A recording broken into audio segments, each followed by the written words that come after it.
Welcome back to my channel genius brain. आज हम इस वीडियो में फिजिक्स के चैप्टर 2 के मोस्ट वीवीआई क्वेश्चन को सॉल्व करेंगे। अगर वीडियो पसंद आए तो प्लीज़ वीडियो को लाइक करिएगा और चैनल को सब्सक्राइब कर दीजिएगा। अगर आप इस चैनल पे नए हैं और अभी तक सब्सक्राइब नहीं किए हैं तो चैनल सब्सक्राइब कर दीजिए। अगर आपको ये वीडियो पसंद आए तो प्लीज़ लाइक कर दीजिए और कमेंट भी करिए। तो चलिए क्वेश्चन की तरफ बढ़ते हैं।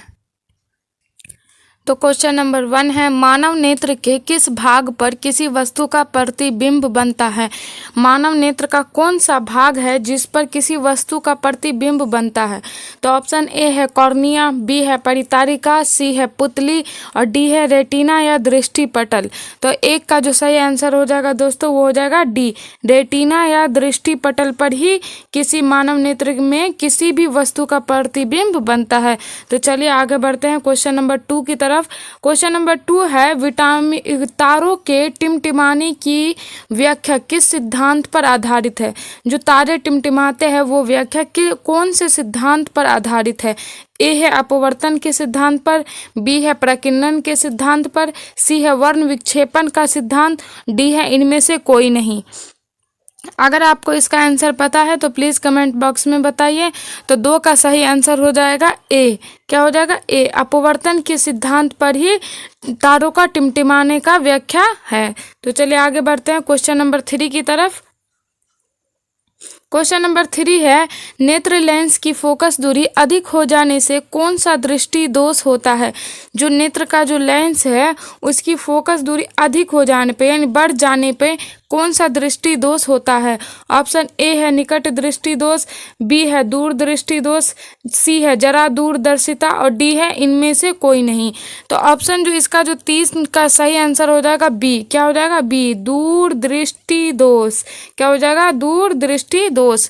तो चलिए आगे बढ़ते हैं क्वेश्चन नंबर 4 की तरफ। क्वेश्चन नंबर 4 है, नेत्र में किसी वस्तु का बना प्रतिबिंब होता है। ऑप्शन ए है काल्पनिक सीधा तथा छोटा, काल्पनिक उल्टा तथा बड़ा, वास्तविक उल्टा तथा छोटा और डी है वास्तविक उल्टा तथा बड़ा। तो 4 का जो सही आंसर हो जाएगा सी। क्या हो जाएगा? सी, वास्तविक उल्टा तथा छोटा। किसी भी नेत्र की जो होता है उस पे वस्तु का प्रतिबिंब बनता है वास्तविक, उल्टा और छोटा। तो चलिए आगे क्वेश्चन आगे बढ़ते हैं। तो क्वेश्चन नंबर 5 है, जो नेत्र निकट स्थित वस्तुओं को स्पष्ट नहीं देख पाता उस नेत्र में होता है। जो आँख होती नेत्र यानी जो आँख है वो निकट की चीज़ों को, निकट स्थित वस्तुओं को स्पष्ट नहीं देख पाता तो उस नेत्र में क्या होता है, कौन सा दोष होता है। तो अब 5 का जो सही आंसर हो जाएगा ए हो जाएगा। क्या हो जाएगा? ए, दूर दृष्टि दोष हो जाता है। तो चलिए आगे बढ़ते हैं छठे क्वेश्चन की तरफ। छठा क्वेश्चन है, श्वेत प्रकाश की किरण जब किसी प्रिज्म से होकर गुजरती है तब जो रंग वर्ण सबसे अधिक विचलित होता है वो है। कोई सूरज की जो किरण है वो प्रिज्म से होकर जो गुजरती है तो कौन सा रंग है जो सबसे ज़्यादा विचलित होती है। प्रिज्म से होकर के जो सूरज की किरण गुजरती है तो कौन सा रंग सबसे ज़्यादा विचलित होता है। तो 6 का जो सही आंसर हो जाएगा दोस्तों वो हो जाएगा सी, बैगनी कलर ही जो है वो सबसे ज़्यादा विचलित होती है। तो चलिए आगे बढ़ते हैं क्वेश्चन नंबर 7 की तरफ। क्वेश्चन नंबर 7 है, निम्न अपने लेंस की फोकस दूरी को बदलकर दूर या निकट की वस्तु को साफ साफ देख सकने के आँख के गुण को क्या कहते हैं। जो अपना लेंस है उसकी फोकस दूरी को बदलकर निकट की वस्तु को साफ साफ देख सकने के आँख के गुण को कहते हैं। क्या कहते हैं? 7 का सही आंसर हो जाएगा बी, समंजन क्षमता कहते हैं। तो चलिए आगे बढ़ते हैं 8वें क्वेश्चन की तरफ। क्वेश्चन है, जरा दूरदर्शिता से पीड़ित व्यक्ति का उपचार किस प्रकार के लेंस से किया जाता है।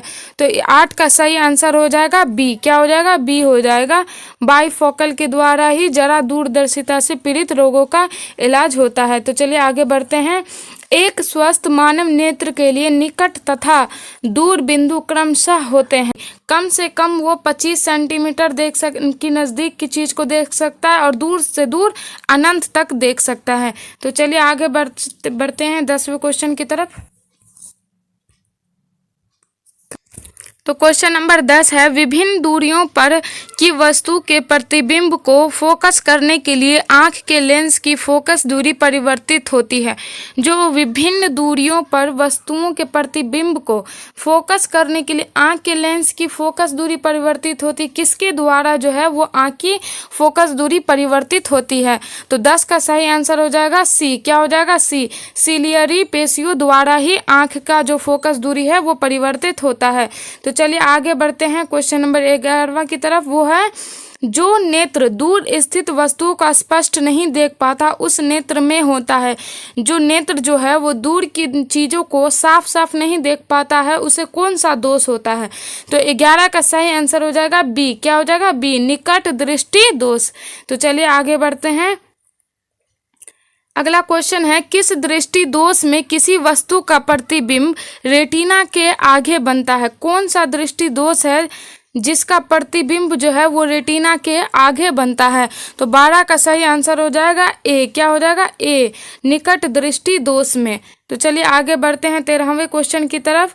क्वेश्चन नंबर 13 है, नेत्र की समंजन क्षमता कम हो जाने से उत्पन्न होता है। जो नेत्र है उसकी समंजन क्षमता जो है वो कम हो जाने से क्या उत्पन्न होता है? कौन सा दोष उत्पन्न होता है? तो 13 का सही आंसर हो जाएगा सी। अगर वीडियो पसंद आए तो प्लीज़ लाइक कर दीजिएगा और चैनल नहीं सब्सक्राइब किए तो चैनल भी सब्सक्राइब कर दीजिए। तो अगला क्वेश्चन है, चंद्रमा पर खड़े अंतरिक्ष यात्री को आकाश प्रतीत होता है। जो चांद पर जो व्यक्ति खड़ा है उसको अंतरिक्ष यात्री को आसमान कैसा दिखता है? ऑप्शन ए है नीला, बी है उजला, सी है लाल, डी है काला। तो 14 का जो सही आंसर हो जाएगा डी। क्या हो जाएगा? डी, उनको आकाश काला कलर का दिखता है। तो चलिए आगे बढ़ते हैं क्वेश्चन नंबर 15 की तरफ। यह लास्ट क्वेश्चन है, श्वेत रंग कितने रंगों के मेल से बना होता है? जो श्वेत रंग है वो कितने रंगों के मेल से बना होता है?